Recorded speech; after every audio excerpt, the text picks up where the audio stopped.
Hello students, the topic of the essay is My Pet. Most of my friends have pets at home.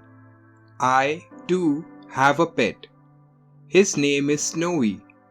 He is a small white dog with soft white fur and a very wet tongue. He is very playful. We often roll on the floor and have a lot of fun. I have taught Snowy a few tricks. He can shake hands. He can stand on his hind legs. He can bring in the newspaper.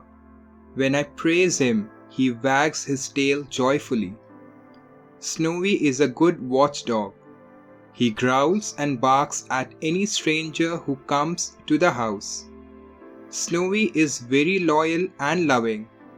When I come home, he jumps all around me, wagging his tail. Snowy is my favorite playmate.